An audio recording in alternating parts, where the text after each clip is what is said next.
आज से हम foreign accounts in ancient Indian history के बारे में पढ़ना स्टार्ट करेंगे। फॉरेन अकाउंट्स हमारी एंशिएंट भारत की हिस्ट्री को समझाने का एक बहुत ही इंपॉर्टेंट सोर्स है। ये उन लोगों के रिकॉर्ड्स हैं जो इंडिया में आए, यहाँ के लोगों से मिले और अपने ऑब्जर्वेशंस लिखे। इन अकाउंट्स के जरिए हमें पता चलता है ancient Indian culture, society, economy और पॉलिटी के बारे में, जो शायद हमें खुद की सोर्सेज से ना मिलता।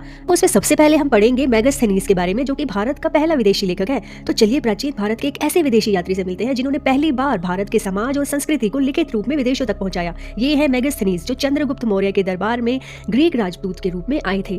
वो आए थे 4th सेंचुरी BCE में चंद्रगुप्त मौर्य के दरबार में सेलेकस निकेटर के प्रतिनिधि बनकर। इन्होंने जो बुक लिखी थी उसका नाम था इंडिका। मेगास्थनीज ने भारत के समाज, राज्य व्यवस्था और सांस्कृतिक जीवन के बारे में लिखा। उनका लिखा गया ग्रंथ इंडिका भारत के इतिहास को समझाने के लिए एक बहुत ही महत्वपूर्ण स्रोत है। भारत की राजधानी को उन्होंने एक बड़े और व्यवस्थित शहर के रूप में दर्शाया। लेआउट एक चेस बोर्ड की तरह था जिसमें सुरक्षा के लिए प्राचीन गेट थे। इसमें उन्होंने लिखा कि चंद्रगुप्त मौर्य का शासन एक व्यवस्थित और सक्षम प्रशासन था। राज्य में एक ऑर्गेनाइज्ड ब्यूरोक्रेसी थी जिसमें अलग अलग कार्यों के लिए विभाग थे। उन्होंने वर्ण व्यवस्था के बारे में लिखा कि भारत में 4 वर्ण हैं: ब्राह्मण, क्षत्रिय, वैश्य और शूद्र। ब्राह्मण पूजा और अध्ययन करने वाले, क्षत्रिय योद्धा और शासन संभालने वाले, वैश्य व्यापार और कृषि का काम करने वाले, शूद्र सेवा और मैनुअल लेबर करने वाले।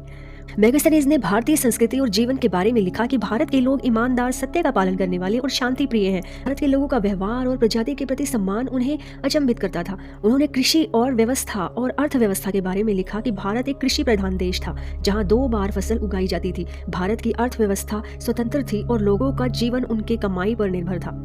उन्होंने भारत के हाथियों और उनके युद्धों में उपयोग होने का भी उल्लेख किया। उन्होंने यह भी लिखा कि भारत के शासक अपने प्रजा की सुरक्षा और सुख के लिए बड़े व्यवस्थित थे।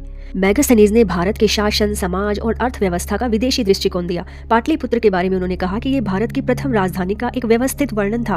उन्होंने लिखा कि भारत के सामाजिक संगठनों को समझने का एक अनोखा मौका उनको बहुत बार मिला। उनके वर्णन भारत और ग्रीक के संबंधों का एक महत्वपूर्ण स्रोत है। तो ये थे मेगास्थनीज और उनका भारत के लिए लिखा गया अनमोल इंडिका। तो क्या आप जानना चाहते हैं फाहियान ने भारत के बारे में क्या लिखा? तो अगले एपिसोड में करेंगे उस प्राचीन यात्री की कहानी की चर्चा। धन्यवाद।